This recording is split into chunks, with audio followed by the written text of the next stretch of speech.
विचार असायचा डोक्यात. तू जेवली असशील का, तुझी तब्येत बरी असेल का, तुझं पायाचं दुखणं बरं असेल का, तुला झोप लागत असेल का.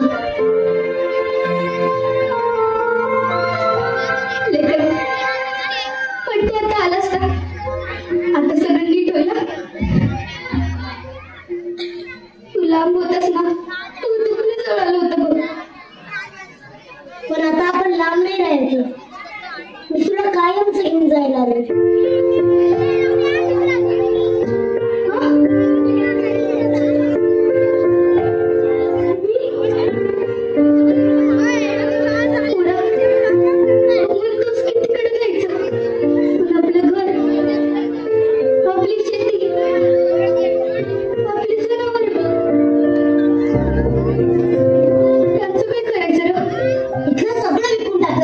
आणि मस्त अमेरिकेत जायचं आणि तिथे तू फक्त आराम करायचा. का नवीन सुरुवात करण्यासाठी वेळ कशाला लावायचा. तुला माझ्यासोबत यायचं नाही आहे का. बाळा, तुझ्या संग राहायला मिळालं या सशीवर त्याची मी अजून झालं तर मग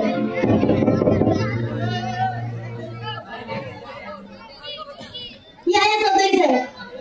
आई, हे चौधरी साहेब आपल्या घराचा शेताचा सगळा व्यवहार आता हे बघलाय. काढा ते कागदपत्र. हो, हे बघा, फक्त इथं काही सह्या करायची आणि मग संपला विषय. इथं इथं. हा, ऐक ना बाबा, मी ना लोणचं करून ठेवलंय. तुझ्या इमारत देता येईल ना ते.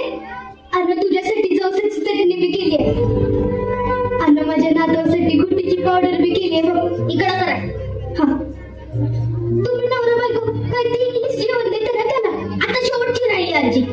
हा, आता मी तिथं आल्यावर सगळ्यांच्या तब्येतीची टणटणीत करते बघ. Happy journey. येतोच. आई, तू येता म्हटल्यावर किती काळजी म्हटली माझी.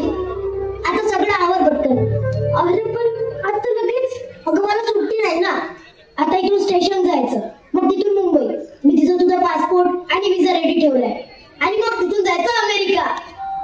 बरं बरं, मी शेजारी सांगू द्या, घराकडे लक्ष ठेवायचं. नाही, आता काहीच नाही आपलं इथे. तुला जे काही सांगितलं होतं ते बांध सगळं.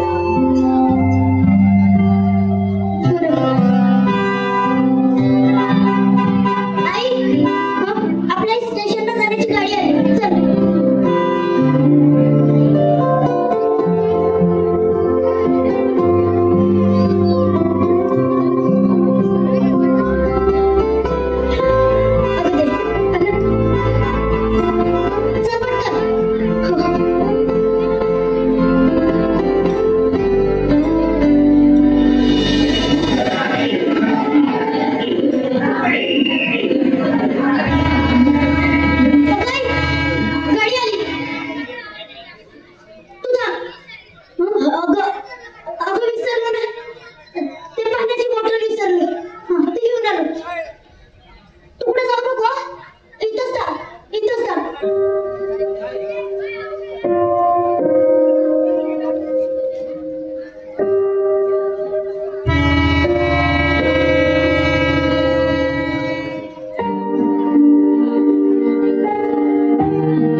आणि येतो येईलच 5 मिनिटात.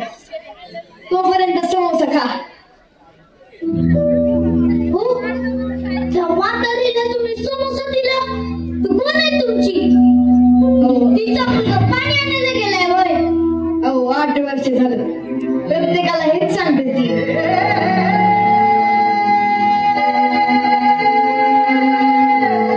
ए म्हातारे, जा बरं, आज जाऊन आण टाक.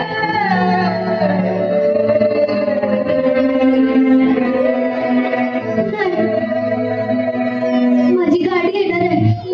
सैर भैर झालं सार आखटीत घडलं आड घेऊन गेला देव जन्माची सजा देवा कसा फास यो तुझा देवा कसा फास यो तुझा. अमेरिकेला जाणार. अमेरिकेला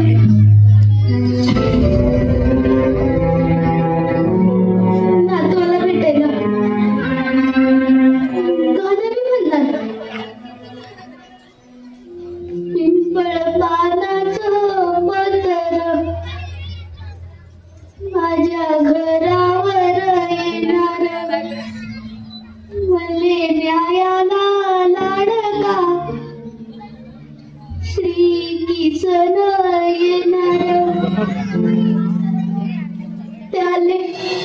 त्याले सांगितलं